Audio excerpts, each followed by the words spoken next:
Hold fast. The storm is coming. I have something really exciting for you where I'm going to show you how you can create a seamless magic transitions between your AI video clips using the morphing technique for you to create powerful cinematic videos like the one I'm about to show you.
Today we're going to be using Higgsfield AI because it's an all-in-one solution and I was able to create the entire project in one place. I did not need any other tools except for combining all the clips, adding the music and sound effects and all that in CapCut. But other than that, I was able to create the entire AI project inside Higgsfield AI. And it's also well known for its affordability. It's much cheaper than any other AI tool out there. And if I told you about the amount of credits that I consumed to create this project, you'll be surprised. And if you want to learn more about Higgsfield AI, I'll leave a link to it in the description. They're currently running a promotion for a limited time. And so everything starts with an idea. The idea turns into a script. The script turns into visuals, storyboarding, and finally the project. So my first step was simply using ChatGPT to bring it all together by explaining the concept and telling it exactly what do I need to do in order to create that cinematic effect. And it just gave me prompts per each shot in order for me to create that beautiful video that you watched earlier. And so if you want to get access to my prompts in order for you to follow along with me or even create this on your own, just comment below the video with the word prompt and I'll grant you access. First things first, we start by creating images. And so in order to do that, when you're on Higgsfield AI, you want to click on the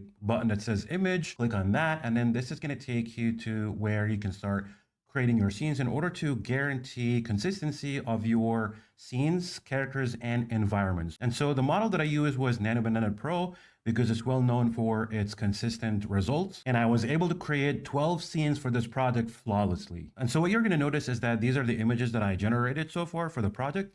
In order for you to start generating, what you want to do simply is look at the box at the bottom of the website. And then here is where you're going to paste your prompt, and then you can also attach images for references. So my first step was simply just grabbing the prompt of my first scene, and I did not have an image yet. This image is for my first scene, and I simply imagined that I would have a female warrior riding a mythical white tiger flying in the sky. So you'll notice on the right side is where the prompt is.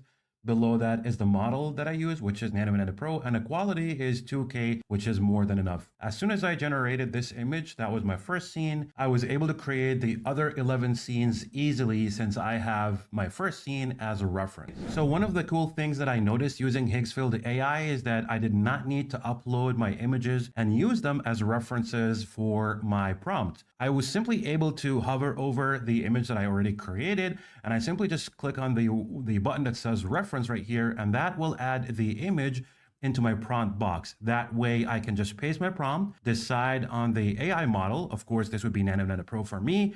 And then the dimension, which is going to be 16:9, resolution is 2K, which is more than enough for you to generate beautiful quality images. Unlike cartoon videos, Nano Banana Pro was able to handle this perfectly fine in Higgsfield AI that I did not even need to create a separate image for our hero characters, which is the female warrior and the mythical white tiger. All I did was simply just using the image as a reference.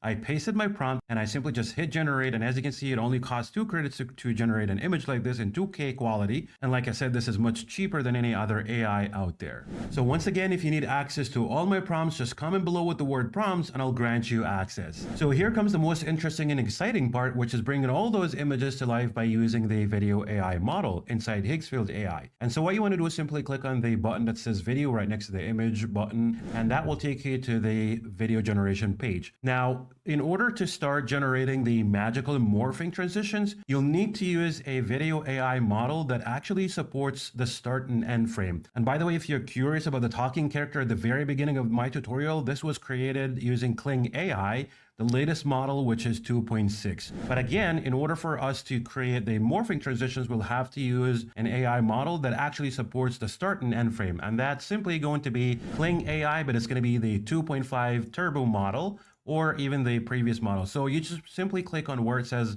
model right here, and that will show you all the supported models by Higgsfield. From here, you can just choose Kling, and then from here, you can also choose the specific model that supports your needs. So like I said, this is the latest model, as you can see, which is the one that I use for the talking character, 2.6, and then the one that I used to achieve the morphing transitions was the Kling 2.5 Turbo, and the Kling 2.1 also supports the start and end frame. As soon as you choose your model, you can also choose the duration, which is going to be 5 seconds or 10 seconds. You have both options. You also have the option to choose a resolution between 720p or 1080p. Now, as you can see, generating this clip for 5 seconds is going to cost you 6 credits, which is really cheap compared to other AI models out there, especially if you're going for 1080p, right? So this is much cheaper and it's more convenient that I was able to create all those video clips without buying additional credits. So once you've chosen your desired AI model and you're about to create a video, it's very simple.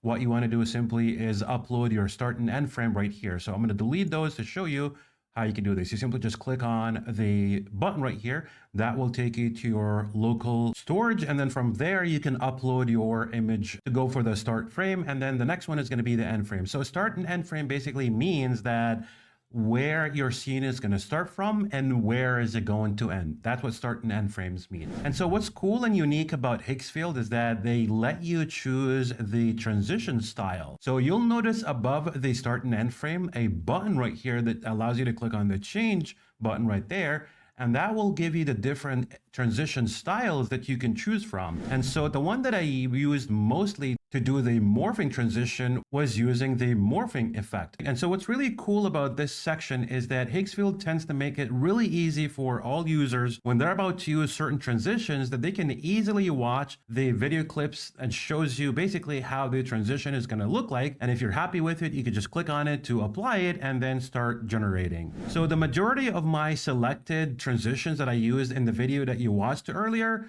was the morph transition and the seamless transition right here. As you can see, this is how it looks like. You don't even need to hover over it because the videos are already playing in the background. So you can literally just watch each transition effect and see how it looks like before you even apply it or spend credits to generate your video clips. Now, how cool and convenient that is. And by the way, generating videos doesn't really take much time. It only takes a few minutes for each clip. So you don't really have to sit hours and hours for creating projects. All I did was simply just pasting the prompt in the prompt box after choosing my AI model, the duration and the resolution, of course, uploading my start and end frame, choosing or selecting my desired transition. And that's it. You just click on the generate button and it will take a couple of minutes to generate the clip for you. Once you're done, you're ready to go for the next one. You can attempt to generate more than one clip. So let's say, for example, you have decided on the start and end frame, you've made all your selections right here. You clicked on the generate button. You can go back into doing this for the next scene. So you don't even have to wait for this clip to be generated and then come back to begin working on the rest of the video clips. You can easily just put everything in queue, and then that way you'll be able to submit all your generations and then wait for the project until it's completed. And from there, you can take it to an editing tool like CapCut to combine all the clips and apply music and sound effects. If you need access to free music and sound effects, you can simply just use Pixabay, and you don't even have to worry about copyright infringements on YouTube if you're posting content on YouTube or social media. You will not get strikes simply because all the stuff available in Pixabay is free. If you found this video helpful, be sure to subscribe if you're not subscribed already, like and comment, let me know your thoughts. And again, if you need access to all my prompts, just comment with the word prompts and I'll grant you access. Until then, thank you so much for watching and I'll see you on the next one.